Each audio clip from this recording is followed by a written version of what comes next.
Hi, I'm Hannah. And I'm Hanna.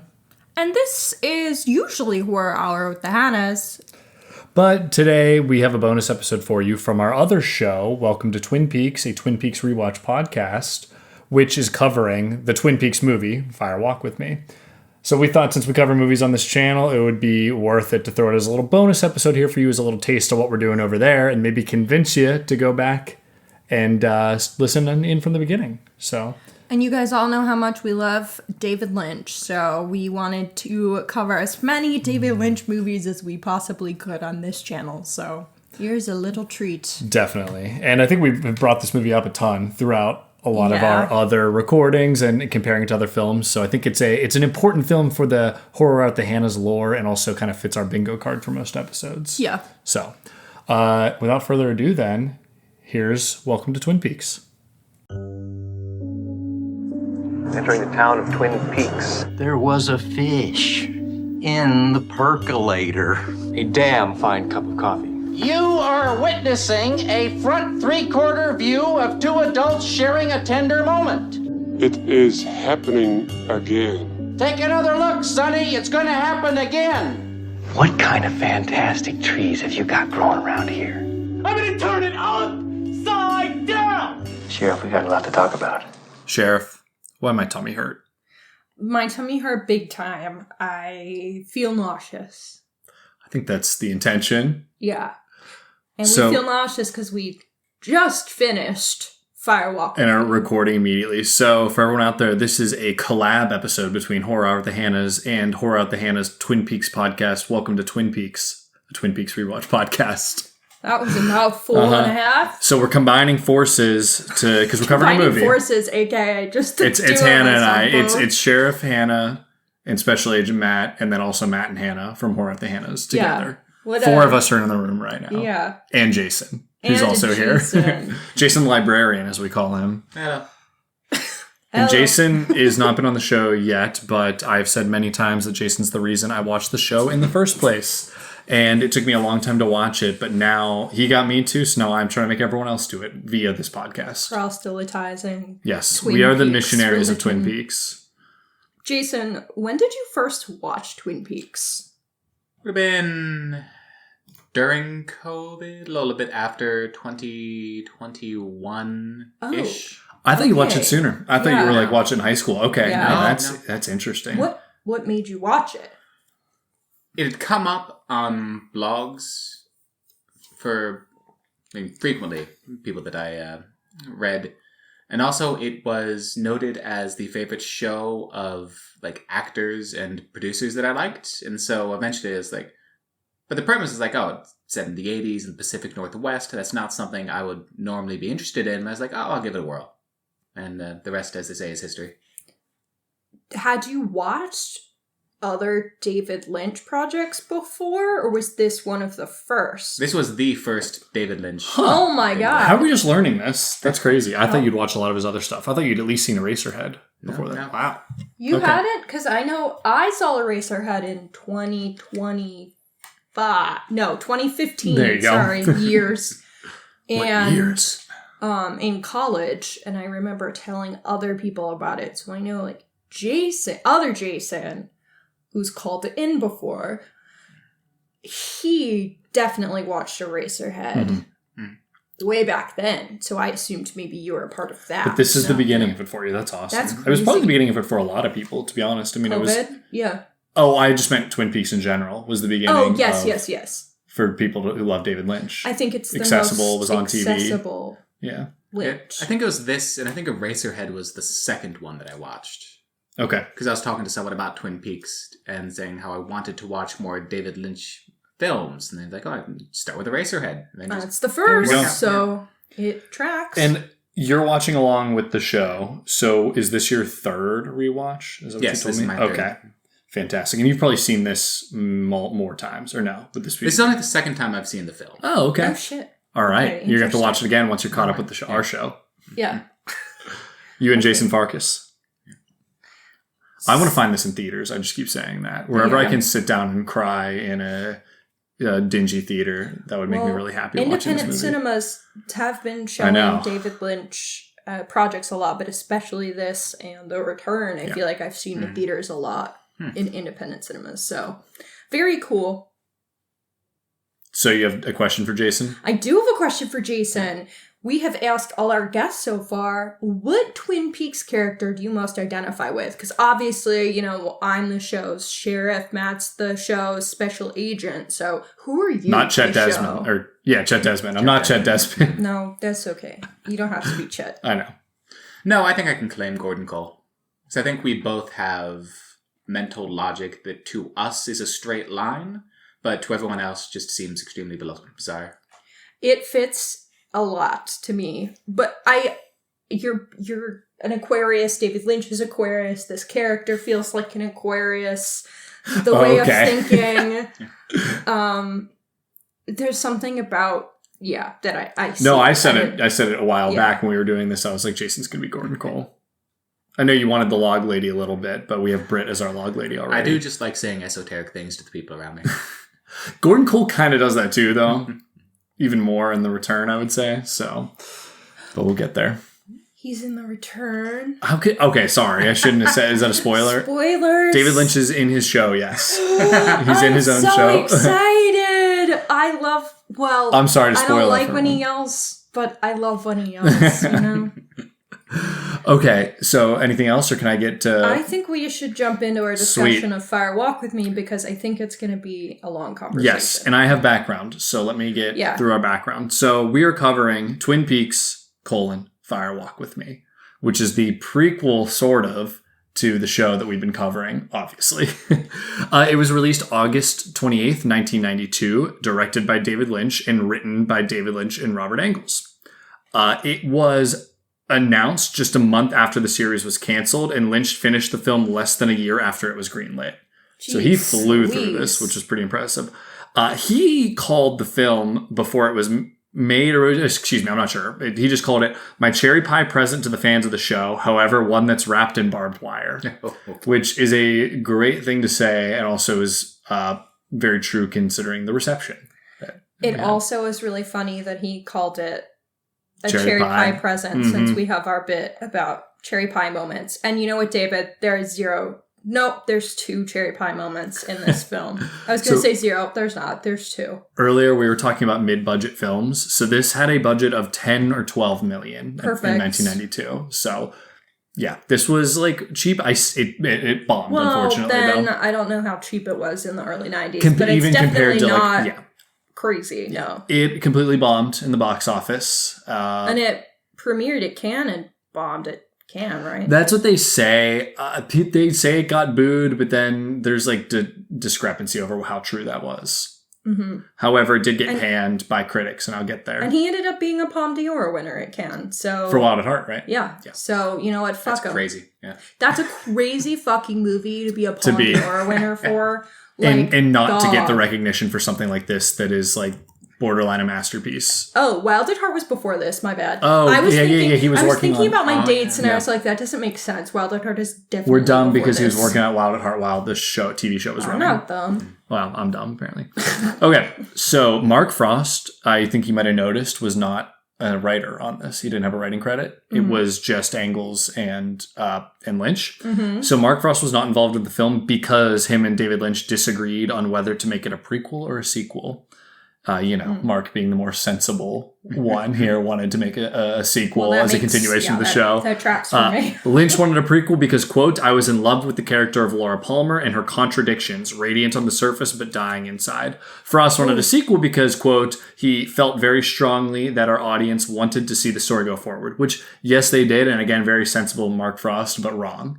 And he proposed starting the film right where the final series left off. Lynch ended up winning out, and Mark did not work on the project. There's also some rumors that the relationship was a little funky because of how everything in season 2 went down. I take all that with a grain of salt because I've heard 100 different stories about what was actually going down. But he said, I think upon release, he liked what he saw. So, and he comes back to work on The Return. So can't be that pissed. I'll be quick here, but this movie was panned upon release and got some insanely funny bad reviews.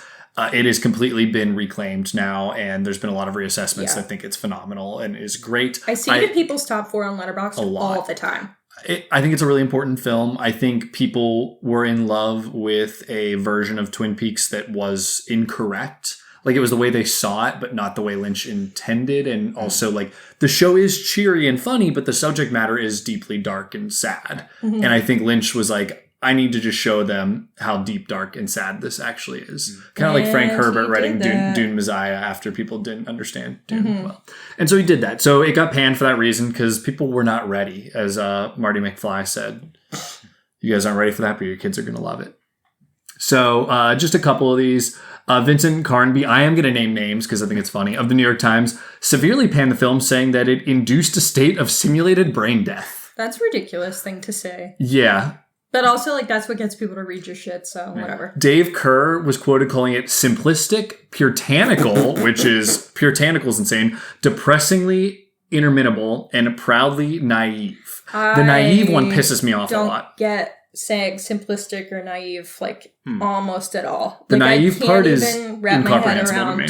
saying those things about this project. Oh, and Gleiberman quoted, true folly, almost nothing in it adds up. That's also stupid. We're watching the same movie. Also, like, did Owen not watch the show, too? Because maybe not. the show, it all really makes sense as much as it needs to, based off if you've watched the show. Yeah, I'm sure if you watch it on its own, it's pretty fucking confusing. In ways. It stands on its own pretty well. That's cool. Yeah. I'm not watching it on its own, so I don't know. I couldn't tell you. And Janice Forleach said, it's trauma cinema. Never has a beginning so dishonored the ensuing story. And I also completely disagree with that, which we'll get to. I mean, there is a lot of trauma in it, but no. Yes. So do you want me to just do full plot description for the folks out there and for us as a reminder, and then we'll really dive in? Okay. Okay, so we begin with the Deer Meadow prologue, and it starts here. A man smashes a television as a woman screams. Then we cut. In Deer Meadow, Washington, police discover the body of Teresa Banks. The FBI's Gordon Cole sends agents Chester Desmond and Sam Stanley to investigate. Unlike the town of Twin Peaks, the locals are cold and unhelpful, and the police are hostile. While searching Teresa's home, the agents see a photo of her wearing a strange ring which has disappeared. Desmond finds the ring but disappears himself. At FBI regional headquarters in Philadelphia, Cole and Agents Dale Cooper and Albert Rosenfield are interrupted by the long-disappeared agent Philip Jeffries, who recounts a vision of mysterious spirits before vanishing. Cooper searches for Desmond but learns nothing. Then we cut to the last 7 days of Laura Palmer, which was also how the movie was named in Japan. It was Twin Peaks, The Last 7 Days of Laura Palmer. All right. Yeah. 1 year later, Laura Palmer juggles her double life. Popular and beautiful, she is Twin Peaks High School's homecoming queen. However, she is traumatized by Bob, a malevolent spirit who has been raping her since she was 12. To fuel her cocaine addiction, she dates her drug dealer Bobby Briggs and moonlights as a prostitute. She also cheats on Bobby with James Hurley.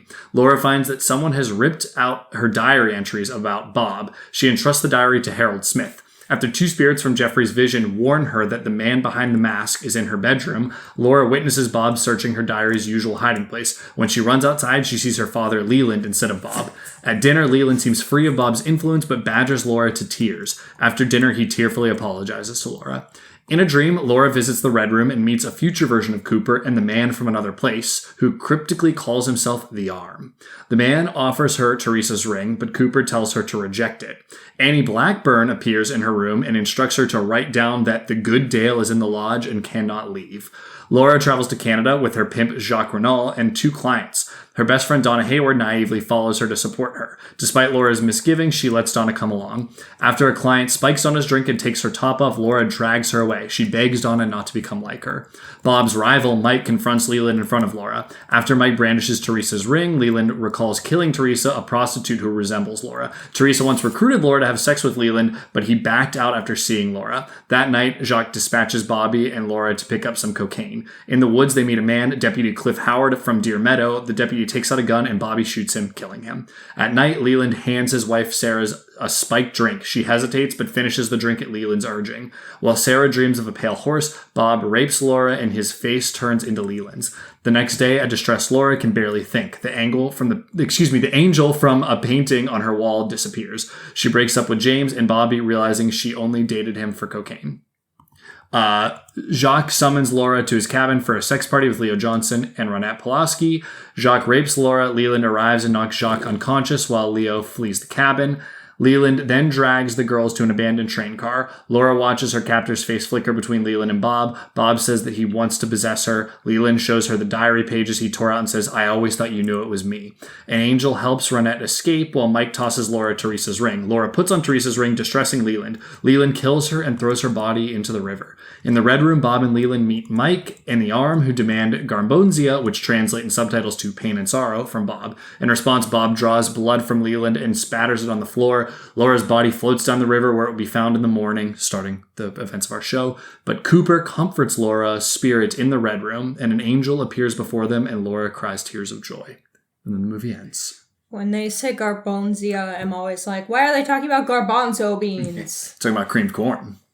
I know there's creamed corn, my man. Yeah, the creamed corn finally came full circle for you. Yeah.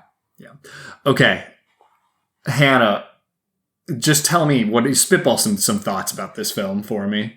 Okay. This is like a full-ass horror movie. To me, this is genuinely terrifying in a way that is like real-life scary. Obviously, we've talked about it throughout watching the show, but the assault of anyone is truly one of the most horrifying things that could happen to a person. And then considering that it's assault of a minor since she was 12 and by her dad. Mm-hmm. It's like truly one of the most disgusting things that as a person I think you can fathom. So this movie's horrifying, and I actually did have some hides, which I don't know if I expected going in. You had some gasps, and so did I. I had some holding my heart because I was upset. Yeah, there are some imagery in this film that's truly like horrific, and I'm glad that it doesn't go any further than it does, because it goes just far enough to be horrifying without being graphic. Agreed. It's like, I don't want to call it tasteful because it's not, and it's not supposed to be, but for a film, it is taking it basically to the line of where it becomes more exploitative. Yes. It's like needs to be shown though, because it needs to be shown in its like disgusting and scariness that it is, I think. I think that's really critical. And I think Britt said it when she was on the show earlier that you can tell when filming that the actors and actresses were safe. Definitely. And I think that that's a similar vibe you get from watching this. Which is good. But yeah, I hid at the nail scene. Oh, yeah. Ooh, yeah. And I hid at eating creamed corn. That was really tough Not for me. the brutal assault, but... I think I did look away one time, but not as, like... It was a different kind of disgust, you know? Like, that's not fun or cute for anybody to watch either, but it wasn't graphic to me in the way that pulling a nail off your nail bed is. It's just a different type of image. But if you want me to get into, like, more general thoughts, I can. I had a question before we get too deep in anything. Okay. I'm going to start with a thought and then move into that question. So I thought it was really interesting the way it began with the Deer Meadow investigation of what happened to Teresa Banks, and how that contrasted with how the investigation began for Dale in Twin Peaks. Because obviously when Dale comes to Twin Peaks, and we talked about it on our podcast, how they're immediately so welcoming and open to his help. Like Truman is like, thank God someone's here. And I was finding myself like just so fucking pissed off that in the show, the people, or in the movie, the people in Deer Meadow were like, absolutely fuck off, get out of here. And unfortunately, that is the case in a lot of real life cases. Deer Meadow's like very much supposed to be the anti-Twin Peaks. Yes, I see that. And it begs the question though, is it safe under the surface? You know, where Twin Peaks is evil under the surface and nice on the outside. That is a very interesting question. But I do think that it's interesting, like the difference in the cooperation and just simply how that contrasts to real life murder cases when there are bodies across state or county lines, and that means that different precincts need to be involved in investigating, and how that has led to so many murders not being solved. Guys don't like the federal government coming in. Yep. Yeah. What was your question, though? My question is, There is the deputy from Deer Meadow that has the ring under his trailer. And then he later shows up when Laura and Bobby are He in was the woods. one of the dealers. So I assumed he was one of the dealers. Did they answer why he had the ring under his trailer? Was it under his trailer, or was it the trailer with the grandmother and her grandson? It was the Chalfant trailer, not his trailer. The trailer wasn't... He went towards him and then... No, you know what? He pulled it out from under his trailer, but then he does Cooper pull it out goes from and under... hangs out where the grandma because and there son isn't trailer was. a trailer near where the grandma and son was. There's just the dirt. I can't and remember, then he though, walks if it... over, I think, to... It was my understanding that he then walked over to the deputy's trailer and the ring was underneath of it. I don't know if they make it super clear, so I don't have a good answer for you. Okay. I was making sure I didn't miss something. I don't think you missed anything. Like, if I'm gonna I can't remember if he went to one and then went there and found the ring, or if the ring was under there. Either way, the ring was just there. Okay. And he picked it up, and when he went to grab it, he disappeared. Into thin air, possibly. Yeah. I mean, I also wouldn't be surprised to... Oh, we were just combining two different experiences, one with Dale and then one with the... Yes. Dude. My bad. Okay. But I wouldn't be surprised if it was under the deputy's trailer, if that's because he was soliciting her Very possible. services, and that's another reason why they would obviously not want to be cooperative. Yeah. He's clearly like engaging in some nefarious things. I like that read. But all right, give us some other general thoughts, since you're the first-time viewer. I liked how so many of the details in this obviously connect to the show, like no shit. There's events happening that we've been told that happened, but I liked the small details as well, like all of the fans, which is horrifying. We've been talking about the fans a lot, and I said, keep looking at the fans. And I was like, why am I looking at the fans? I don't really understand why you want me looking at the fans. I understand why you want me looking at the fans now. Because obviously, like, in the pilot, I think it is, and it shows up a few other times in the Palmer house, there are these very close shots of the fan running in, like, the stairwell. And specifically that shot looking up the stairs, which we see multiple times. Yeah. Which we then saw in this film of him turning on the fan, and also the grandson, whatever he is, David Lynch's grandson, saying... It was his son, but in the original, it was his son. This was a different actor here, I'm pretty sure. I figured that as much. He doesn't... But sorry, continue. Okay, but he says he's under the fan now, and so... Yeah, the understanding that he's turning it on when he assaults her, so his wife maybe doesn't hear. That's exactly what's going on, yes. And so, like, connecting that detail from watching the film with what is in the original run is really alarming and uncomfortable. There's also the detail of Laura when they're in the car together saying, "Daddy, is that engine on fire? It smells like something is burning," because we've talked about that smell before plenty of times in the show. And then I also thought the detail of the Annie that Laura sees is dressed like the Caroline from episode 22. Yes. So I thought that detail was really interesting. And she says to her, "Good Dale's still in the lodge." Yes. Which sorry, go ahead. Yeah, obviously is a response to what we had just seen in episode 22. Which, when we were talking about it, and I said, "Well, it's kind of a sequel," and you were like, "What do you mean?" And I was like, "I'm not elaborating. Never mind. Yeah, this is what I meant. Is that there is a." So I see that now. Yes. Yeah, I also find that choice interesting, especially since we had just talked about how every time that a lot of times in the dream he sees Annie, or in 22 he sees Annie, but it's Annie saying or doing things that were really Caroline. So I think then having like that swap here is also really interesting.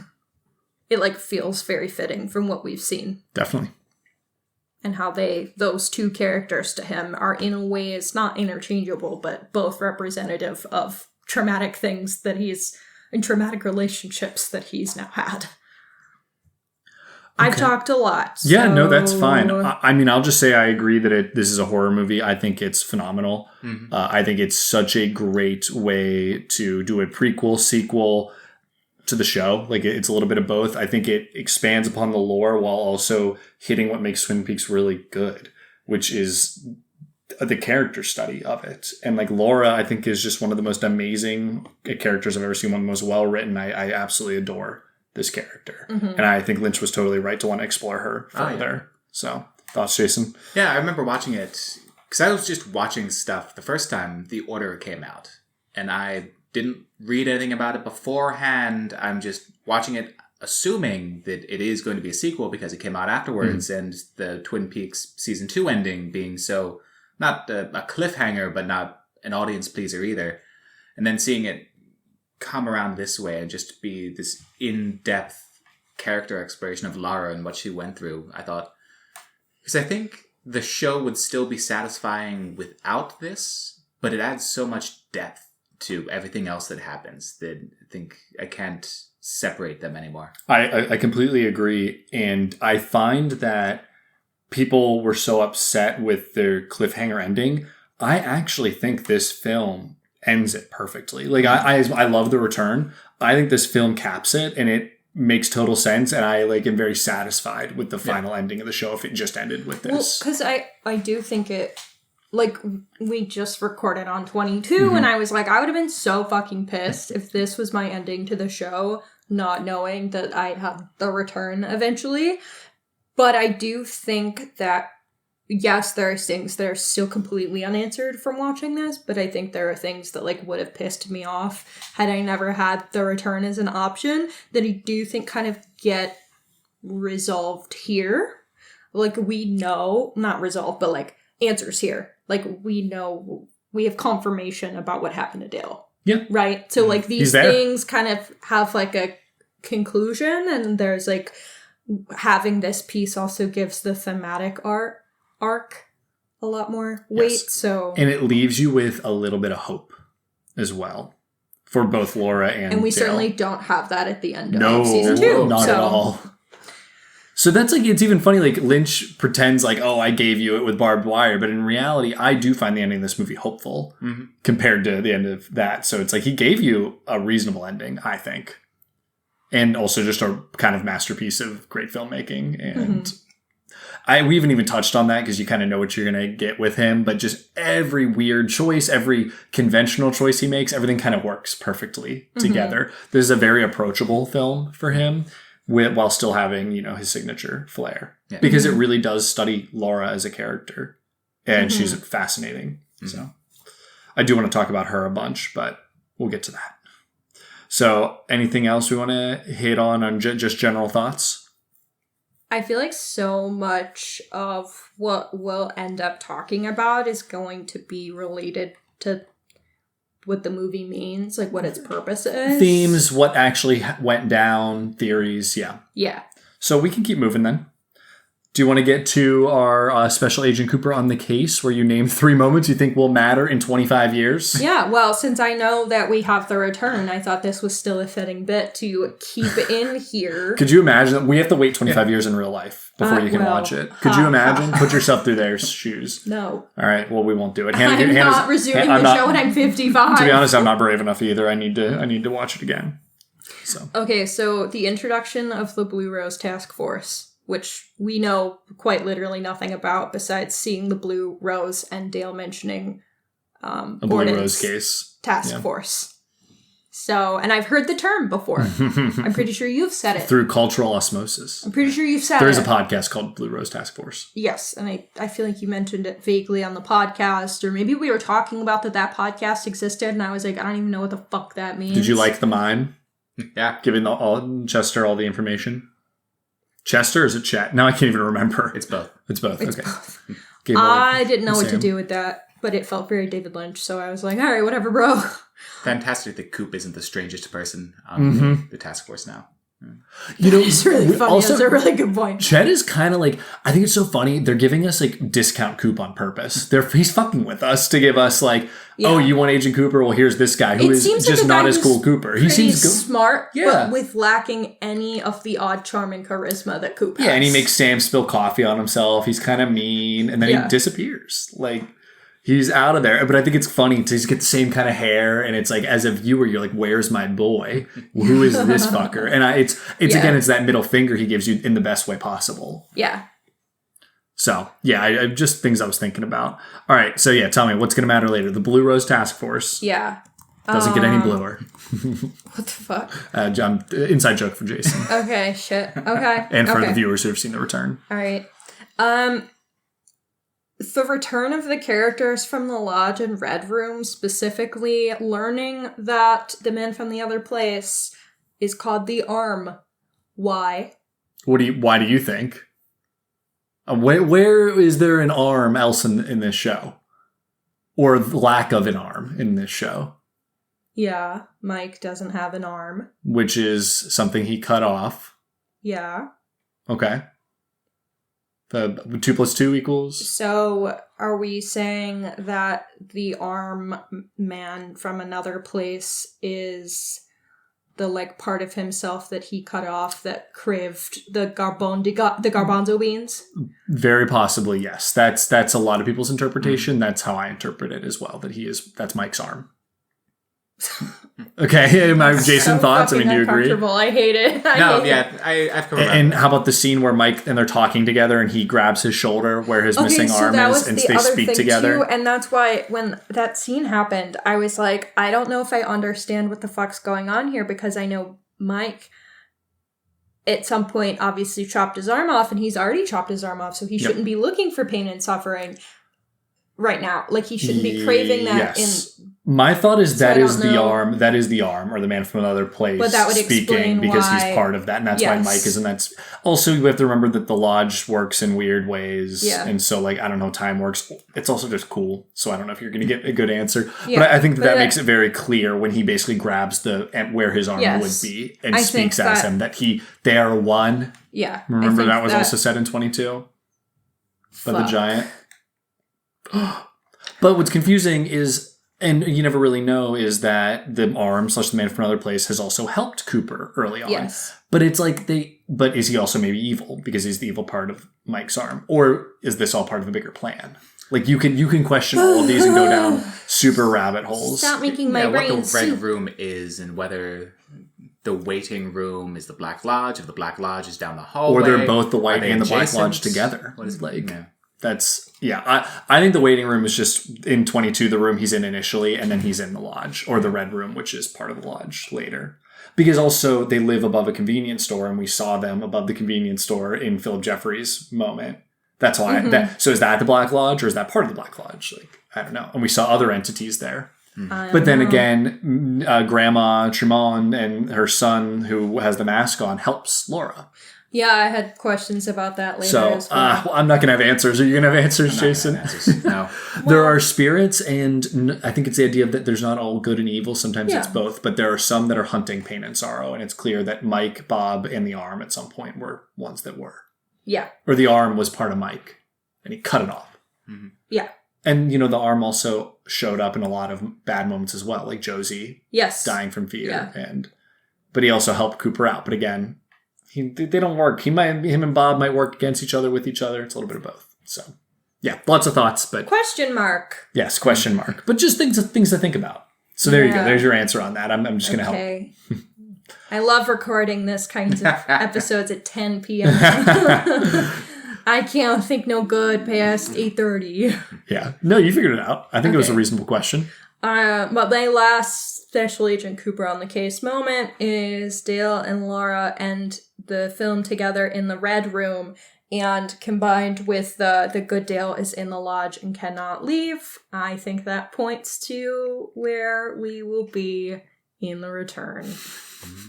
And also, hold on to that thought. Yeah, and also confirms how we interpret the end of 22. It's also just so wonderful him comforting Laura there. Yeah. It's this amazing moment of that's the good Dale right there. That's the Dale I know. And she just got here, and he's going to do what he can to help her. And then it kind of changes the whole dynamic of when he's way older and she helps him with the case in the future and or in the past and the dream. And, Time and is then so time gets really fucked up. confusing. It's very Arrival. Yeah, I was going to say. Which we just watched Arrival, although it's more complicated and cooler, to be honest, even though I love Arrival. I was going to say the very concept of time here is confusing to me, but I think that's... There's so many theories about Think of it like time. a nightmare or a dream that you're having. It's not exactly... Time doesn't really work there. Yeah. That's the way I think about it. So it is kind of like Arrival. But okay, are those your main ones? Is that good, Jason? You think that those are good ones you should carry forward? Yeah. Cool.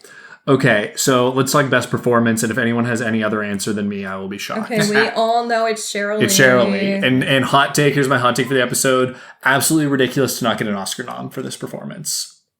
And kind of ridiculous really not to good. win. She's phenomenal. This is like a generational And performance. this movie just no awards recognition Not anywhere at all. because it was so panned. Mhm. Yeah.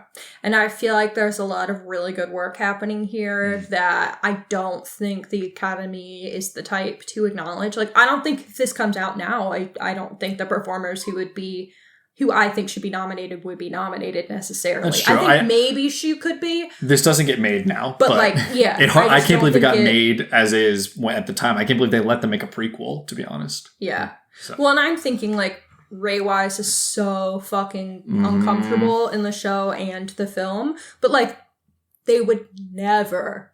My guy had a best supporting actor nom right there. I'm saying. Yeah, I know. Like, that's what I'm saying, and like that would never fucking happen. Yeah. That's my hot take, though. Cheryl Lee, I think, gave a generational performance right here, and then didn't work much after this. And that's fucking crazy too. And I'm in that regard, I'm really glad that he gave us this because he gave his girl work. Yeah, and gave her, again, like a lifetime performance. Yeah. It's unbelievable the range she has in this, and we got to give him credit for directing, because we kind of have clearly, he's taken a lot of actors that other people don't like to use and has given them amazing performances, so it's got to be a little bit of him. Naomi Watts in Mulholland Drive, like her career was, she was like, I'm going to Dead have to on quit arrival. acting, like Yeah. I have no career, and he gave her the opportunity and worked through some of the growing pains. Yes. And she knocked it out of the park. Yeah, she's incredible. Yeah.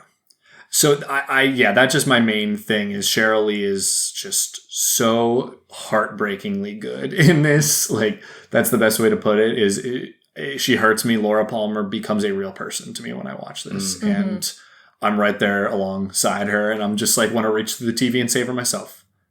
And I know we can't, so. Jason, thoughts? For best performance? Yeah. No, yeah, definitely Cheryl Lee. But anything about it beyond what I'm rambling about?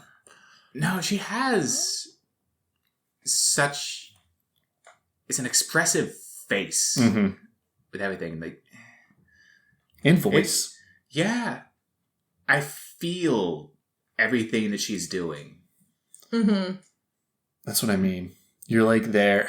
It's so hard. It's hard to watch. All right. You just like love her. Yeah, I agree. Especially because, and this is a writing thing, I'm sorry, the way she's portrayed could come across as that she's like a bad person. But we know better. Like, we're smart. We're like, no, this is not a bad person at all. This is a great person that is dying on the inside due to circumstances outside of her control. And it's heartbreaking. So, and we'll get into that because that'll come into our themes and everything. Okay, let's do some cozy versus... Oh, hold on. Never mind, go ahead. I was going to say, since we all very clearly agreed Cheryl Lee was the standout performer, Jason, do you have a runner-up? I think Ray Wise, too. That was also mine. Yeah, same. He's even more I said sinister it. in this than he is in the show. Easily. Yeah. It's like, yeah, it's hard. He was pretty disturbed by this role as well. As he should be. Yeah.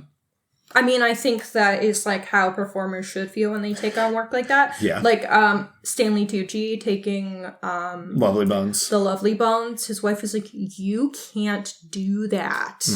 And he was like, and like there's so much discussion about like how disturbed that they found the material, but like also that's why it's important to do. Yeah, definitely.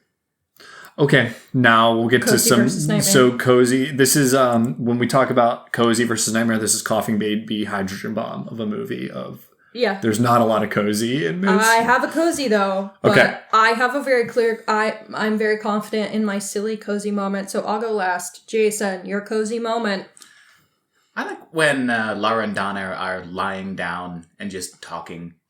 Yeah. I think Donna has the one thing. It's like, do you think Mike would ever write a poem? To add on to that, there's an amazing shot where Donna says, like, James loves you with this sincerity, blah, blah, blah. And Laura side-eyes her so hard. She's Like, what like, is this bitch talking This about? man It's is so funny. fucking stupid. I have no tolerance for this right now. And also didn't help her when she needed help. No, he's very much like, Laura, why are you like this? Okay, bye. Yeah. She did. We'll get there, but that's fine. I mean, I'm not yeah, blaming her. I'm not She wanted saying- him to run off, but yeah. Yes, I'm not saying she made it easy to be helped either, but he makes little to no effort. And he's a teenage boy, so it's like, it's really tough. Donna's the one that's closest to helping her, but Laura doesn't want her to be in danger either. So, And she very, very much makes decisions to protect Donna. Yep. So, what's your cozy moment? my cozy moment, I think the ending is really happy, although horrible and sad. I think the way it ends is like the upbeat ending we need. Upbeat's not the right word. It's not upbeat. It is a happy, hopeful ending. I think this ending is somewhere in between. we can argue over that, but that's fine. No, I agree, but how we got there is so fucking terrible that it immediately can't be a cozy moment for me. It's so hard to come up with happy moments in I this. have one. Go ahead. Bobby kissing her photo in the hallway. That I wrote that down immediately. I said I have my cozy moment. I have it. And This Bobby isn't- also like kind of like dancing outside. It's Oh, like, of course, I love this man. Oh, when Laura calls him stupid and was like, if he turns around, he'd get dizzy. That's pretty Yeah. cozy. Like, I bet you big dummy, I've been behind you all day. Is Yeah. good. There's not a lot of cozy. Lots of Bobby I think cozy that early on. Laura as a person is just like, is cozy to me because it's like, this woman is great and I feel so bad for her. And I don't know. That's my whole thing. I keep coming back to that Laura's the best character, and I completely agree with Lynch on all that. But I have a lot of Black Lodge moments, which is like the whole movie. yeah. So I tried to pick a unique one, Okay. if you don't mind. I wrote a million down, so you can go first. There is you know what? This is kind of an in between, because when Laura basically is like, I need to protect James because if he finds out, he's going to kill James. Which, again, Laura is the best because through all of this horrible shit that's happening to her, she's doing Meals on Wheels. And when faced with certain death and all this, she's going to take that over her friends being in danger. She literally like protects, I was going to say Moira Kelly because that's who plays her. She protects Donna. She is shitty to James. She basically does the go on, get to the dog. We don't want you anymore to James. Yeah. To get him to run away. Knowing very well that like her time is coming because of what she has seen and to protect them. And what she says to him though is he's talking to her and she says, your Laura disappeared. It's just me now. And Yeah, I it was like, so I'm sad. going to melt into the couch. I am going to throw up and piss and shit and cry and scream. Yeah. That was a little vulgar, but No, it's true. like it's so sad because it's like he's built up this version in her head and she's built up something and she's just so stripped down to bare bones because of the abuse that she's suffered. Mm-hmm. And like she's basically just doing all this horrible stuff because it's self-harm, it's self-sabotage because of the horrible shit happened to her. But there's also this level of, even though she's having sex with older men, she also at least has control of her body in these situations. So it's this weird mix For the most of, part? for the most, Like well, she gets tied up. That's bad. Yes. But I'm saying she might be overly sexual with, that's with Bobby and with James because she actually has control for Yes. once, and it's just heartbreaking. So yeah. All right, that's me. That's it though. But it's just me now. It made me so sad for her. Yeah. Because you're still more, you know? Yeah. I know. Jason, your Black Lodge moment. I think, it's definitely a scene where she's in the middle of getting raped by Bob and she's holding his head and then just morphs into Leland. Yep. Yeah. One of the most uncomfortable things I've ever That's seen. when I think Hannah Bingo. looked away. I know. Yeah. I knew that was like, the rape scene is the Black Lodge moment, but it was like, I got to name something else. I have a buildup of them listed, but yeah, that's the worst one. Let's let you go for it, Hannah, and then we can just comment. Okay. She runs away screaming, and then she sees her father leave the house and yells, "No, it's not him. It's not him." And sobs into the grass. Ugh. Terrifying, horrible. Really good filmmaking. Yes, I agree. also the scene at the dinner table where he looks at her necklace and says, "Did you get this from a lover?" And Sarah says, Disgusting. they don't call them lovers anymore. And Sarah's very much... That scene also makes She me really grabs her sad cheek. because Sarah makes it very clear that she's uncomfortable with what he's doing and that it's not okay. And she like gently tells him that his behavior is not okay, but she's not that assertive. And I think obviously to some degree she knows what's going on. I think they make it obvious, at least in my opinion, that Sarah has known this has been happening I and wonder has done nothing. to what degree she knows it's happening. It's interesting thing because he's doing that, and it's such an uncomfortable scene, and it's so unhinged. But she's not sitting there. Neither one of them were like, "Leland, what's gotten into you? This is so unlike you." They're both just sitting there terrified. It's about That's what's going on behind closed doors that we never saw in the show. Well, it's horrifying, like you were saying, to think we never saw Leland acting out quite this way because the character that he was acting out this way towards is deceased. Mm-hmm. So we never get this side of him through the show up until Maddie. Him And grabbing even the that cheek, just I'm just wasn't thinking. quite the same. So I do think this film is a really disgusting look into what was happening, like you said, Jason, behind closed doors. Mm. And it's just horrifying to think about, again, like how Sarah knows enough that it's really upsetting and disgusting. I wonder how much. I had in my notes, Sarah definitely knew. Mostly because of the scene where she drinks the spiked drink and puts it down, and then he pushes it and she just drinks it anyway. Yes. And then sees the white horse, which we'll talk about the white horse way later. Yeah. So you think the implication there is she is like, okay, fine, I'll finish it because I don't want to take in what's about to happen. That's my opinion. There is stuff later in the show that makes me think that more, so I am like a little more... I mean, I think about it a little more that way. I would never say they make it exactly clear, but I think that there is a subtext later that makes me think, and I also just think, to me, it's clear in this. Yeah. I also think it's more interesting if that's the case, because then that even shows further how abandoned and alone she was in this, that her own mother couldn't help her. Or chose not to. Yeah. And her therapist didn't do shit. And her boyfriend was just being used for cocaine and didn't do shit. And Jacoby is not in this. Not mentioned at all here. James is too dumb to do it. And Donna saw the self-harm and did nothing. Mm-hmm. And everyone has guilt and they should feel guilty.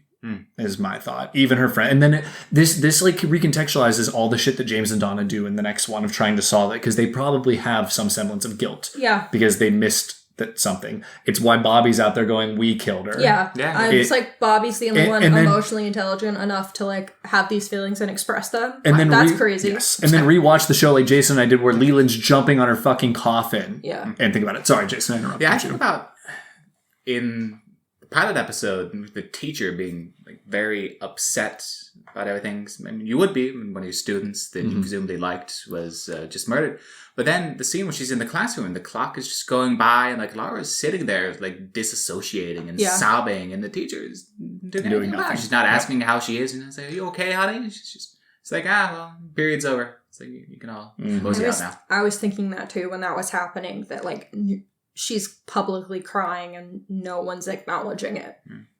We just ignore stuff all the time. We ignore the pale horse all the time. Right. So I had some other Black Lodge moments. What's the quote? The pale horse is the white of the eye? Or the horse is the white of the eye. The horse is the white of the eye. Well, we'll talk. Yeah, there you go. That's what I mean. They're ignoring it's the white of the eye. You can't see through the white of your eye. Okay, I don't know what you're talking about, so I'm going to just move on from I think it's funny for anyone who's listened if I start just spouting shit. Okay. Leland in bed with Teresa saying, "Teresa Banks, you look just like my daughter." Yeah. Fucking vile. And I think it's lines like that that give credence to the argument that Leland knows what he's doing. And is in control. And is in control. That, and also, I thought you knew it was me the whole time. That was when we talked about it then. I said I think the movie would make it a little more ambiguous of which it is. But I agree. It's still in ways ambiguous because there are things that kind of show it to both sides. But when he's saying that shit, like it's part of him knows at a minimum. We'll get to it because I want to talk more about Bob. Yeah. And then finally, Leland bringing Sarah a drink and forcing her to drink it all, and then going into his daughter's room and slowly moving his head and hand up her body. And then and I found that scene so horrifying because you're like in your head inserting Leland into the picture because even though it's Bob you're seeing. Yes, you're not self-inserting, but like you in your brain are putting him into the picture because you know it's him, and you're like, holy shit, that's disgusting. And then they do it for you, and it's like, oh my god, I cannot take that we now see her father's face and hair in this image. The trauma for her would be just like insane to finally have like that realization that this person that's been molesting you since you were 12 is actually your father, and you can't run away from the fact anymore. Yeah, it's terrible. It's horrifying. Horrifying. And meanwhile, Leland thought she knew the whole time. Which is even more insane that he said that. Yeah. So, okay, my goodness. I love this movie, but when we talk about it like this, it's like, I can't believe anyone can watch this. Yes, I know. I can't. My mom's going to watch this and be like, what the hell did you guys get me into? Mom, shout out. I know you listen. So I'm scared for the call I'm going to get after you watch this movie. Yeah, it's going to be a tough one. I'm a little worried.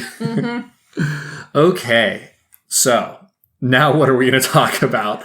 Dying to discuss. All I wrote was, since we didn't do vibe check, that Laura is an infinity out of 10. That's and then beautiful. I noted the whole, even in all this, even with everything going on, she saved James and Donna. And did fucking Meals on Wheel and was helping John Horn and was teaching Josie English. Like, what the hell, girl? Oh, shout out to my boy Harold. Shout out to Harold. You know, one more Black Lodge moment is when Laura says, so you want to fuck the homecoming queen? Oh, and I was like, I'm going to vomit. I'm going to vomit. That was so ick.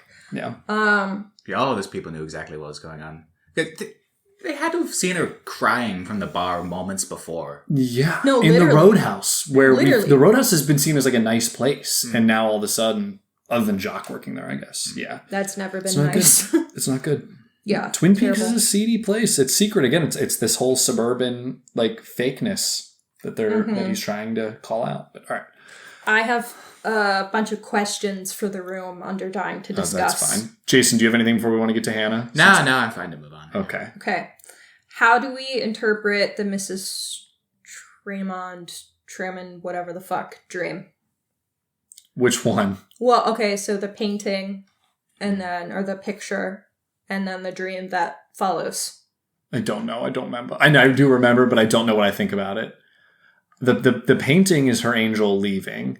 No, I'm talking about the picture they give her. Oh, yes. That then tell me what happened. Dream. Tell me what happens in that dream again. Do you remember? Like walking through the house, but then she sees the two of them in there, and then I think that's the dream too. Hold on, I wrote more notes down. You talked about it as it was happening, so I thought you would knew what I was talking about. A lot happens in this movie. It's the picture of the door. Yes. Fuck, where is this note?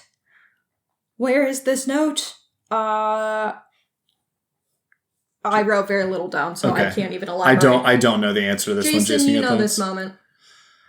I know, I can see it. I see her appearing in the painting. I see her walking through the house. I see her meeting them. Do we foresee this as some kind of, like, warning?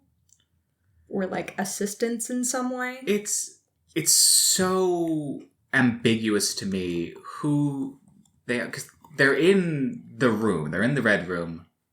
Or they're... I think they are. Well, they are at some point. They also in the show are eating cream corn, which is garbones, and they're in the which room makes you above think the that they're an convenience entity. store. Yes, they're in the room of the convenience store. Yes, which makes me think that they're somewhat bad entities that are going to feed on. That's pain the and thing sorrow. that's very interesting, because then I feel in the dream it's kind of like this what happening.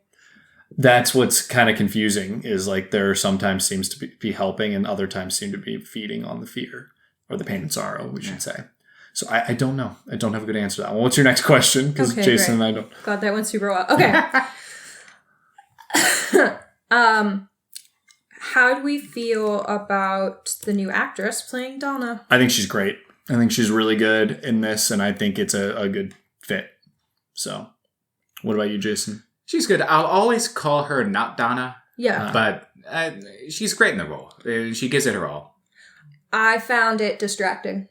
Interesting. Because I'm like, that's not Donna. That's a fake. I almost think I'm not convinced. What's her name would have been able to. Laura Flynn Boyle would have been able to do this. Neither version am of I. Laura. I have difficulty picturing her in this role. I do too. What was the reason given for the recast? I think she wasn't available. Is that that's a fact that has been factually stated? I just know that Sherilyn Fane wasn't available. Yeah. I don't know. I can't remember why. I'm pretty sure it was just unavailability, but yeah, I wonder if there was like a secret third option where he was like, man, I don't think she can do it. We're just gonna recast, or like she won't take her shirt off, so we're gonna recast. That I don't know.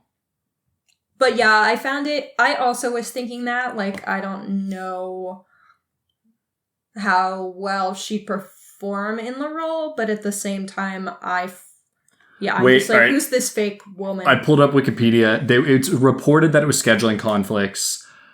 Fane that said that in 1985 she didn't want to turn because she was disappointed with the way the second season got off track. But she says a lot of stuff. She's kind of odd in real life, in like a sad way. Okay. And I mean, both of them are actually. And then also, Laura Flynn Boyle said that later, even though it was supposed to be scheduling, that she thought that the portrayal of women was misogynistic.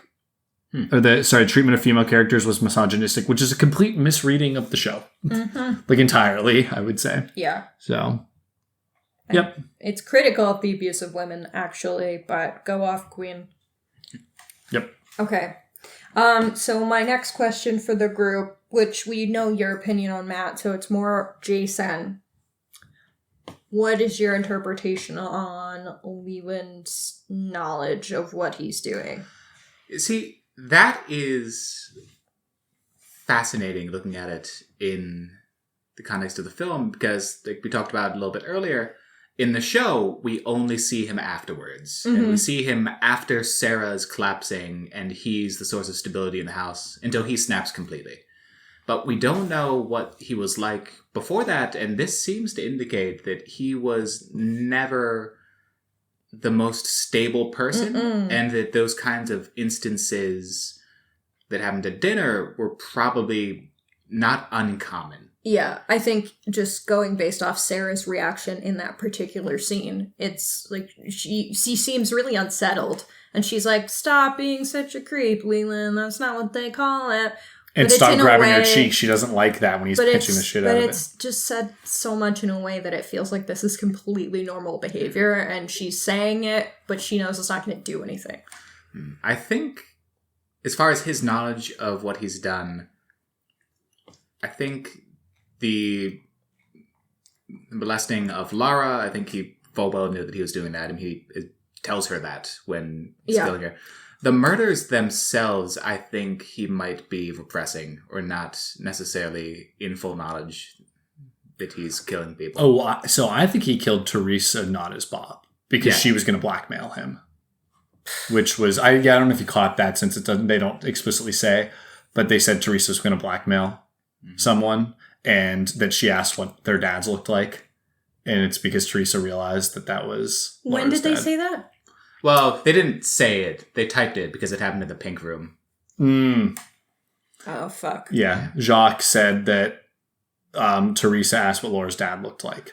Jesus and Christ. then also Teresa said that she was going to get money because she was going to blackmail somebody. Yeah, because Teresa arranges for them, a couple extra girls to come, for them to go in the hotel. And room. ends up he sees Laura and Ronette, and he's like, yeah, sorry, gotta go. I caught that part. I think maybe I was typing a note or something in the pink room scene. I don't know, because I did not catch that. So, okay, that tracks. So that's my assumption. I also think, and it's my theory, and I didn't fully say this, I think Bob's along for the ride. I think Bob possessed him early via another type of being molested or sexual assault. And that Bob is like along for the ride, enables him, but it's still Leland's choice. Yeah, Leland says, like, I saw him. I was a little boy. He matches at me. You want to put a fire, little boy? That's what he said. And I also think, and I think they make this clear, that so Bob wanted Laura next. Yes. And that would have been the cycle of abuse continuing. Well, and she sees her reflection as Bob in the mirror. So. Which would have then... that can only happen, I guess, if Laura, though, chooses to continue this cycle of abuse or sexual assault towards someone else. And why are we saying that she had to choose that? I think Leland had to... It's hard to say. Well, because Leland Leland was molested.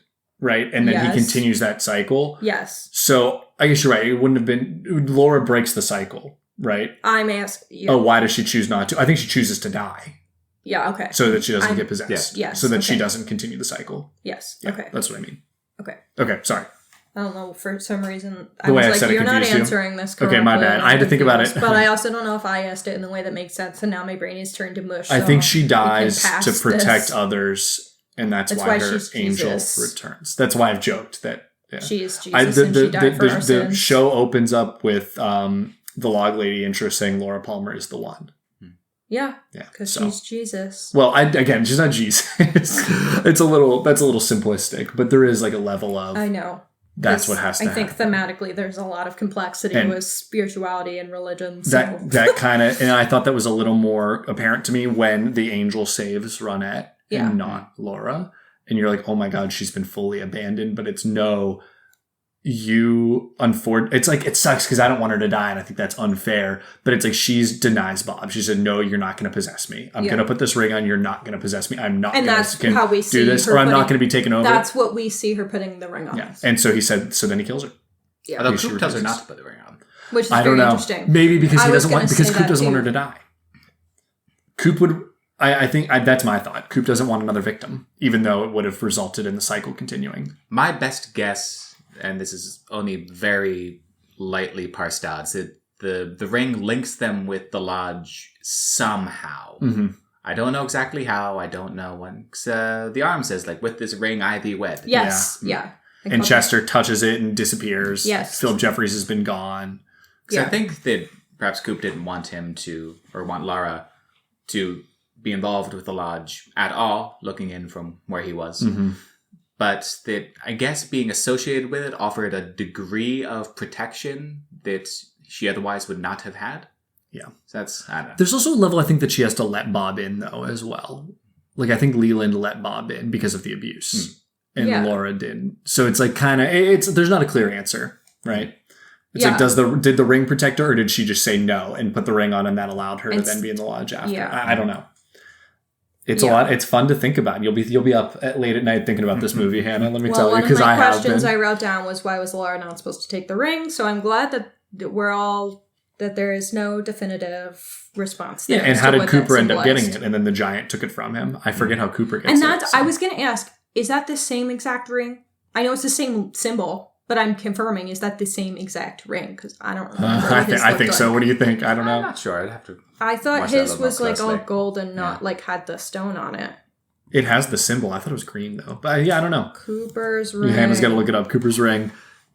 Images. Let's see. It's Oh, coming you just up wait. with Cupid. my Cupid, bad. yeah. Dale Cooper's ring. ring. Dead air. Look, there's the. Sorry, Well, I'm that looking guy's at the arm that holding doesn't it. mean it's Coop's ring. That's it right there. I think that's it, but I don't know. Thought it was not, but I could be. They also super could have probably wrong. changed a prop. You never know. That's yeah. All right, careful. okay. You might get spoilers. All right. I'm not seeing a photo with it on very clearly on his hand, so I think I'm still. it was lost. up here. It was further up. There. That's from a promo of the show. Oh, it's a little different there. They don't have the symbol on it, but they add the symbol later. That's from something so. completely different. Okay. So yeah, I don't It's know. from yeah. Okay. Because in all his pictures, it looks like not that ring. The Okay. ones that I can see from the side. Got it. Okay. Well, let's not worry about it right now. Anyway, You got any more questions? Because I was just wondering. So like that's one of my other questions is like, if he had her ring, how get? And then if it's his ring, why same symbol as their ring? Yeah. So either way, it's a question. Because it's cool. Yeah, sure. And then finally, my question for the group is moving us into themes. So I figured it was fitting. So the angels go missing from her painting when she's looking at, but then the angel later saves Ronette, and then she sees it in the lodge and then cries. Tears of joy. Seemingly, yeah. Mm-hmm. How do you interpret Jason? Yeah, send us Jason first. Oh, geez. I don't even know where to go with that. Well, she feels like the angels have abandoned her. And And it she's comes going up earlier. It's like, yeah, she's doing all of this stuff. She's trying to put on a good facade, but all of this, it's eating away at her on the inside. And so it's finally and it's kind of just exhaling. It's all over. Seeing it's like, okay, maybe they're back, or maybe they're there the entire time. I think so. Yeah. I think it goes back to the quote she says when Donna asks, if you were in space, do you think you'd eventually slow down, or do you think you would keep falling faster? And it'd be neither. You're going to go at the same speed in which you started. Yeah, that's basic physics. Basic, come on.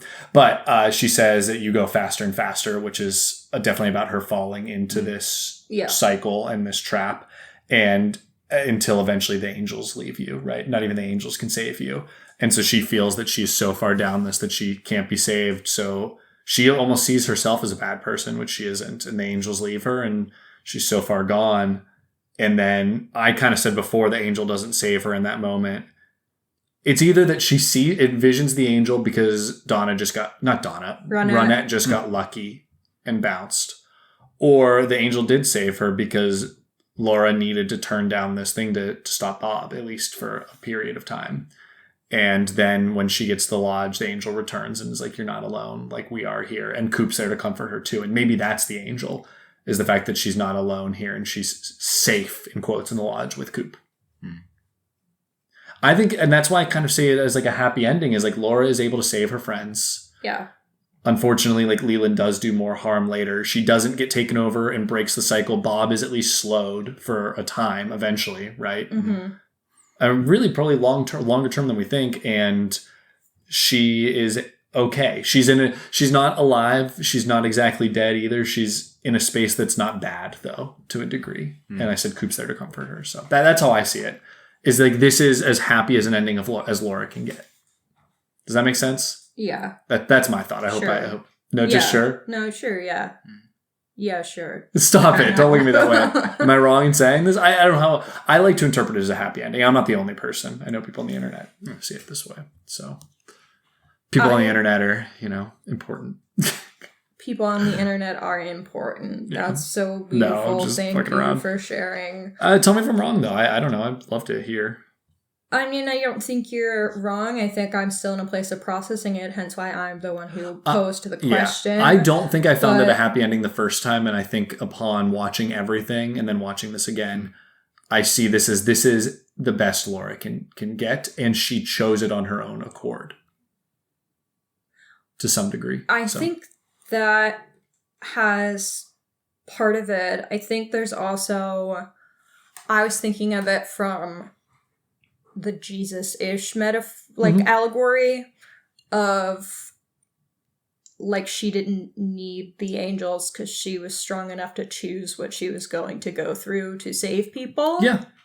And then I can see that the too. end of the angel being there to be like, you did good, queen. Yeah, I like that too. And like the comfort that would provide her, that even if she passed away, that she saved other people. I definitely do think there is like a Christ element to her character. I think that Lynch would never be like that simple with it, but I think it's supposed to be there. Well, I think it's very much supposed to be there. There is so much ambiguity with spirituality and religion, especially because of is the angel there? Is it not? Also, like, she's doing things that are considered so morally right, and then doing things that people would typically see as morally gray or morally not There's a reason every Easter people do a "She Has Risen" or "She Is Risen" with Laura Palmer. Yeah, I know. And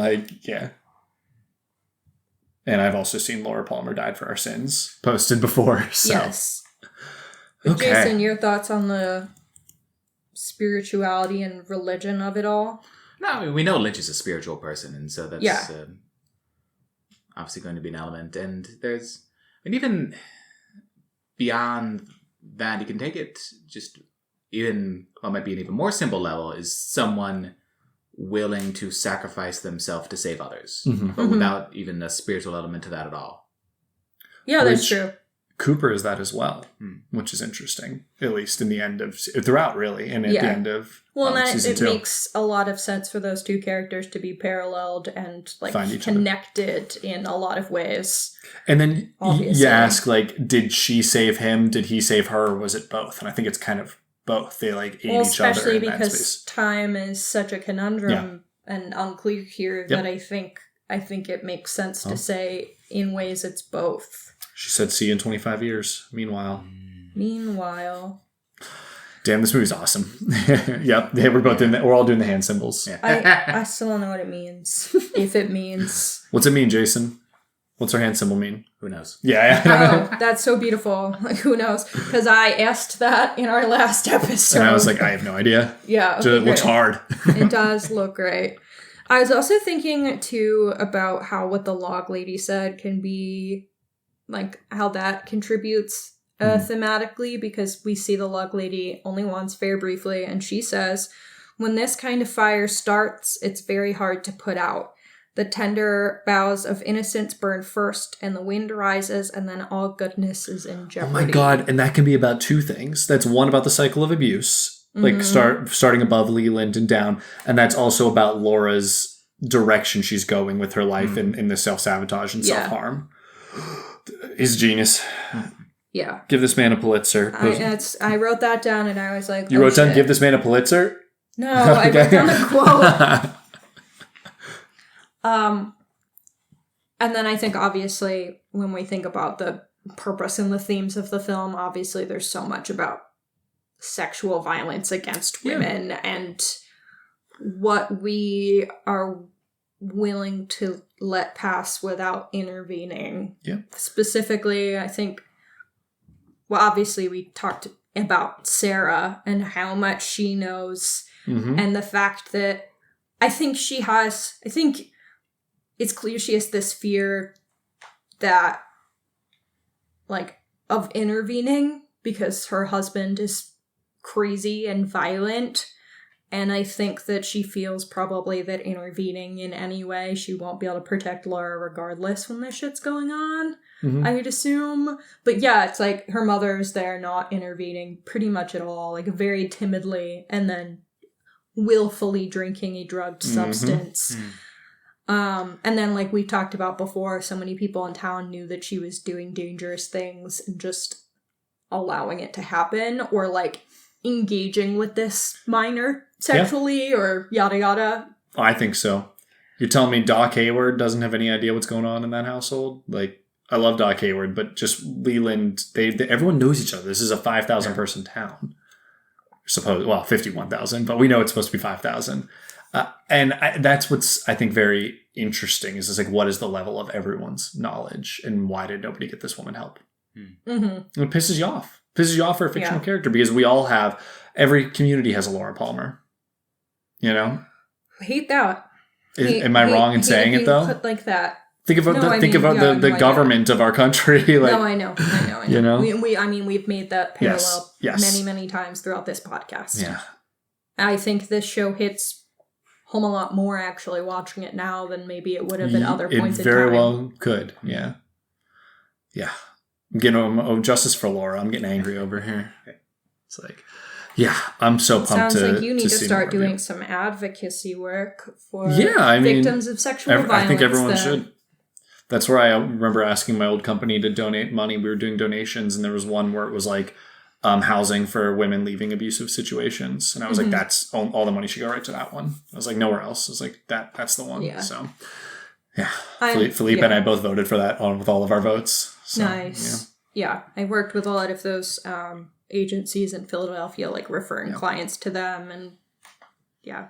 They're very, very, very important. And I think Lynch wanted to make that very clear with all of his work, but especially this. And that's what disgusts me even more. I'm gonna say disgust reading the reviews that people gave this movie. Yeah. Like, that's crazy. Clinical brain death? Like, get out of here. Like, you're watching one of the most heartbreaking movies that put to screen about a child. Yeah. Well, if this podcast takes off and gets 1 million views, we'll donate a bunch of money. Not all of it. Sorry. I was going to say all the money from this episode. From this episode. Yeah, that's fine. To one of the local agencies that works with victims. I'm making a joke about violence. not all of it because we don't make very much money on the podcast, and it would be nice to have pennies on this podcast. We do it because we love it. Yeah. Okay. Any other thoughts on this movie, Jason? I have so many thoughts, and I don't know if I can even say anymore. You've talked a lot. I have talked a lot. I love this movie. I'm sorry. No, there's too much. There's way too much. I mean, the fascinating thing, I guess, psychologically, is that even after everything, the Palmers still have a kind of family life like after seeing, maybe not after seeing, after the at least the first revelation, it's like, oh wait, this is my dad. Like they're in the car and they're driving to go get breakfast and just having. What do you do as a kid? You don't have a choice as a kid. And I also feel like there's this piece of her that's like, Doesn't want to believe. can't be right. Yeah. Like, it's not actually my dad. Because then when she sees him later, she's like so deeply horrified. And I think it's because part of her didn't want to accept that it was him. That's the crazy I agree. thing. Like going back to the same house every single day because she's 17. Where else she's going to go? And eating dinner with these people and things. And this is a real thing that happens. Yeah. That's what like really gets to me. Is like this is not a isolated incident that's a fiction. Yeah. Yeah. I mean, hell, one of my coworkers was on a jury for a case involving this. And the guy, that was a hung jury. Guy walked. I mean, to get tried again, but yeah, that's crazy. if they tried him again. Yeah, exactly. So it's horrible. Like, Yeah. Okay. I was going to say one other thematic element is this is kind of like a weird, fucked up coming of age story in the same way that the show is for Kyle MacLachlan, for Dale Cooper, in that like he is changing as a person. I think Laura also, well, she's already like has the loss of innocence. It's like she is changing throughout, and we just said to like save her friends and kind of realizes what she has to do to like protect herself and protect everybody. And it's really sad to see it happen to her, but I think it's an interesting like look. So yeah. Something about Shelley in the original series and how just her situation with Leo, because she's the same age as everyone else, but she dropped out of high school earlier and got married to Leo, and she had by necessity to mature faster, which is why it was kind of like frustrating seeing her and Bobby try to work out the plan, and Shelley saying, like, well, no, this is like what we have to do, and Bobby just going off on like these weird, stupid like Bobby. a high schooler would think this thing, and Shelley's like, no, like this is the real world, like you need to. Yeah. But, It's actually a very similar thing though. Shelley's trapped in that house the same way because she's married to him and doesn't feel that she can get out. And I know women have not, at that point, I think women can own credit cards, but without being married, but still there is like a dependency. Yeah. Although, so damn, this is a fucked up movie that I really, really like. Yeah. yeah. And that is valid. Okay. Anything else we need to say about it, or can we get on to our final bits and then wrap it up? Yeah, let's do notes for Diane. Questions I'm carrying I forward. almost missed that. We have plenty. Get Questions into the return. I'm carrying forward into the return. For 25 years later. Yeah. What is the Blue Rose Task Force? Why does Coop have the ring / a ring with the same symbol? I don't know if you're ever going to get an answer to that one. That's fine. The fact that Jason and I don't know. Yeah. Where'd Chet go? I think we know where Chet went, but where'd Chet go? Why were there so many shots of the 6 on the telephone pole? And will I get a reason for that? Because they showed it a lot. What's the lore with the long-lost Philip Jeffries? Is it because he was where Chet go now? We're going to watch The Missing Pieces at some point, and I think there's a little more information on that, but I haven't seen The Missing Pieces. Yeah. So. Okay. Let's Rock was on the car. Why? Why car say Let's Rock? What? The arm, the map, the other place. Like it's the first one. It's like Let's Rock.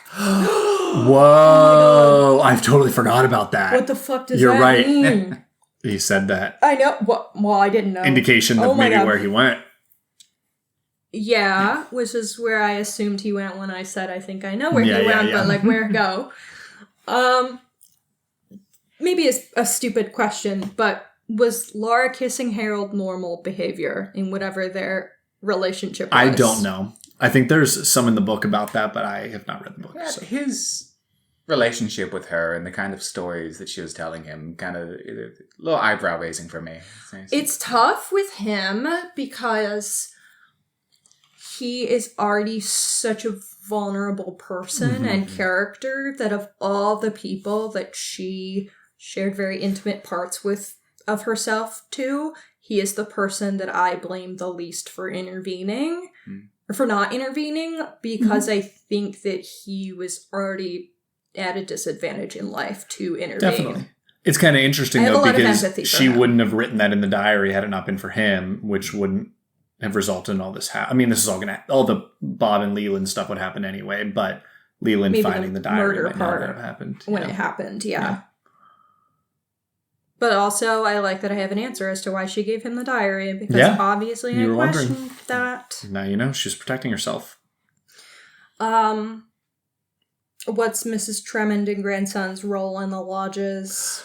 I have a question for you. The Jumping Man. The kid wore the mask similar to the Jumping Man, and now I can't remember if they're the same person or if they're different. What the fuck is a Jumping Man? The same person. The guy with the long nose mask that was during Phil Jeffries. They call him the Jumping Man. Yeah, very brief.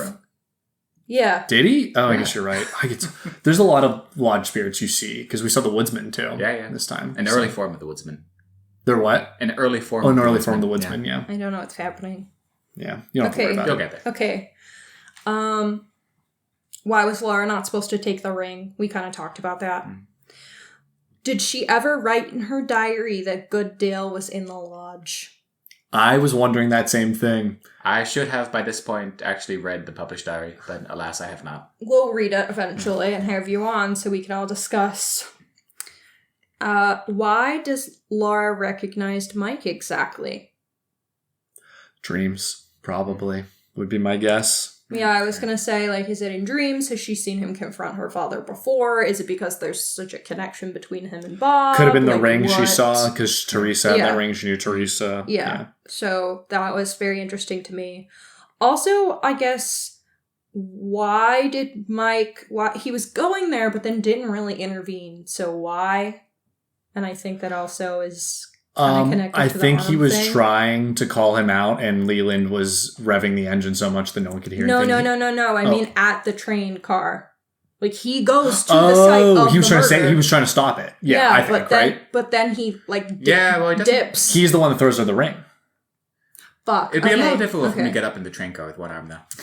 You know what? You guys make great I think points he tries here. to stop it, but then he throws her the ring. Which, again, we said, is this the protection? Is this the thing that links her to the lodge? Is it? You don't really know. But I don't think he would have done that from what we learn of him in the show. I don't think he would have done that had it not been something that he thought would help her. Yeah. I agree. Yeah, I totally agree. Because I was like, why is he dipping without doing shit? And then he left Ronette on the ground. But if he was who threw the ring while I was probably typing a note, that makes a lot of sense. And I wish I had time to watch this movie twice. And that's why when they're in the lodge, I don't think Mike is like evil anymore. I think that it's just showing that they're connected, because the person that eats the garbanzo is the arm. Yeah. So, which is apparently the full evil part of Mike. Yeah. I think that was my last question, because my other questions we talked about. Carry them all forward. I don't know. We gotta talk off mic about what to carry forward, because some might not. There's questions you have that might not ever get answered, and it'd be fun to have them in there. But like some, they might just be worth discussing when the show's over. Why do I feel like What is the Blue Rose Task Force is one of the very obvious ones to carry over? Yeah, you can carry that over, definitely. That one gets answered, so I'll just tell you right now. I'm aware it's going to get answered. Yeah. My predictions for what I should carry forward, if I were the one guessing what I should carry, was that, and then Let's Rock, if that had any meaning. I think Jason gave you what like, that's literally, it is so funny. Okay. Let's rock. Well, if anyone decides, Jason, do you think I need to carry any of those forward besides What is the Blue Rose Task Force? That'd be the main one. Okay, great. All right, awesome. All right, so we're going to do some rating and ranking. Before we rate the film, we're going to rank David Lynch films from least favorite to favorite. Oh, okay. I have mine typed out. Now, I have not seen Dune or Elephant Man. I have seen all the other major films. Elephant Man's on the list to watch soon. So. Same. Which is crazy, because I know Elephant Man's really good. I have mine up if you just want me to go. Go ahead. All right. This is... I get a preface that a least favorite here is still like a 8 out of 10 for me. So, okay. So my least favorite on all of these I have is Wild at Heart, which I really like. I didn't think that would be your least favorite because you love that movie. Yeah, except when you start laying them all out, it becomes insane. Okay. So Wild at Heart, least favorite. Then I have Inland Empire, which I just need to watch again, and I think it'll rise up, but watching it once was tough. The Straight Story, which I loved, Blue Velvet, and Lost Highway are probably all tied, but that's the order I went. Straight Story, Blue Velvet, then Lost Highway. Then my top 3 are Eraserhead at 3, Twin Peaks Fire Walk with Me at 2, and Mulholland Drive at 1. Interesting. And I'm having probably recency bias with Fire Walk with Me, but it really affected me this time, and I think it's a phenomenal film. So, as you can tell by all the things I said about it. Yes. Jason? I should say the similar thing is that like bottom line is still probably if not an 8, at least a 7 out of 10. What's your bottom? Bottom would be Dune. Yeah. I do Dune, straight story, Wild at Heart, Blue Velvet, Elephant Man, Lost Highway, Eraserhead, Inland Empire. What the fuck? This is reasonable. Fire Walk With Me, and Mulholland Drive. So we have the same top 2. Yeah. Holy I hell, think okay. Lost Highway will go... No, excuse me. I think Inland Empire will go higher for me on another viewing, but the first watch is hard. It's a lot the first time, so... Yeah, so I think that's going to impact my ranking as well. Having seen some of these so far apart, and having a little bit of recency bias as well, I think. So, again, I haven't seen Elephant Man or Dune. In last, I have Inland Empire. Then I have Wild at Heart. But I also have less memory of Wild at Heart, because it was one of the, First that you watched, yeah. second or third Lynch film I watched several years ago, and I haven't re-watched it. Then I have Blue Velvet, which I also would like to rewatch. And then I'm just gonna say a tie, because I'm a cheater, between The Straight Story and Eraserhead. I have more enjoyment watching The Straight Story, but Eraserhead sticks with me so thematically that I can't rate it too low. Then Twin Peaks Fire Walk With Me in third. Whoa, this is huge. Simmer. Wow, I'm just shocked. And you know what? It would probably be higher had it not had the intro with characters I don't care about. And it's very valuable. No, hold on. It's so valuable that it's there. I totally understand its purpose. Did I enjoy it? No. Upon a rewatch, it's so much more fun and it goes quicker. Yeah, so. I'm sure it does on rewatch. But I was like, why am I sitting here with this? Anyway, in number 2, I have Lost Highway. And number 1, I have Mulholland Drive. Good I love Lost Highway. That is my most She does. watched That's her jam. David Lynch film. You just made me think about something in the intro that I need to bring up. Another change in the foil of Twin Peaks of Deer Meadow is the way Teresa Banks' corpse is portrayed. Laura is very angelic, where Teresa is like rigor mortis, completely blue, And like looks mouth awful, open. mouth open. And I thought that was on purpose as well. Just made me think of it, so sorry to add that in later, but I need to sound smart for the audience. So Yeah. I'm trying to show off. I feel like Jason is judging the fuck out of me having Lost Highway. No, number Lost Highway's 2. great. I like Lost Highway a lot, but of the... I think there are problems with it, but I can't the believe parts I love about it, I love. I'm so pumped you have Fire Walk With Me at 3, though. All right, let's rate this thing on 2 different scales. Okay. So first of all, let's do our Twin Peaks coffee scale. For me, this is a damn fine cup of coffee. Highest there is. Up there with all of the Lynch-directed episodes. It's the best cappuccino I've ever had in Milan. Served with my favorite slice of pie. I have said that before. That's how you know I really like it. How we feeling, Jason? No, it's, damn fine cup of coffee. As high as Coffee it gets. is as black as midnight on a moonless night. I can't say it. Black as midnight on a moonless night. That's beautiful. All right, and then let's do our out of 10 rating. I don't know where I'm at with that yet. Then straight up, I gave this a 5-star on Letterboxd. So this is a 10 out of 10 movie for me. I think it's pretty perfect. I think it's one of those ones that I just know it's a 10 out of 10. So I think it's great. Jason? No, it'd be a 10 out of 10 for me. Hey, pressure. 10. 10. 10. I'm not going to give it a 10. Mulholland Drive is a 10.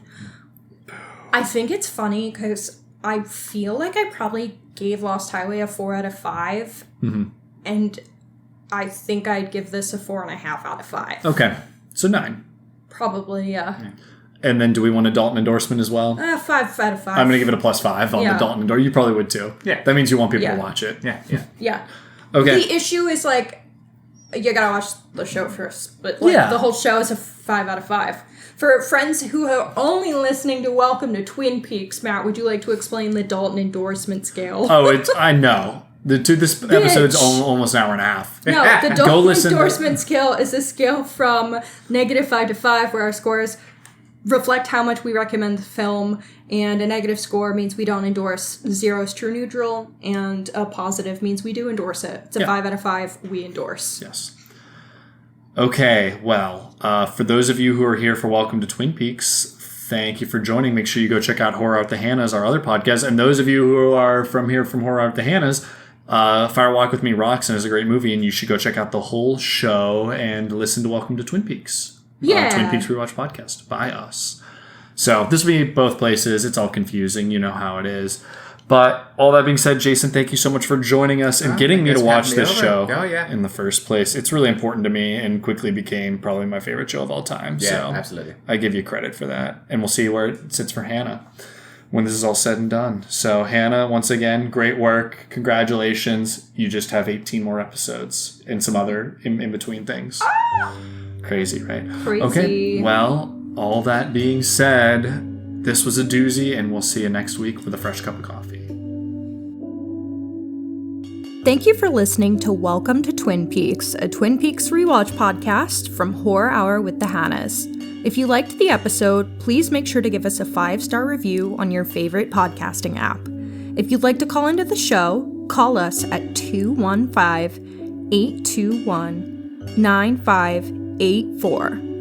You can find us on the socials at Welcome to Twin Peaks Podcast on Instagram, or at our original account at Horror Hour Hannas on TikTok. Come back soon for more coop, coffee, and cream corn.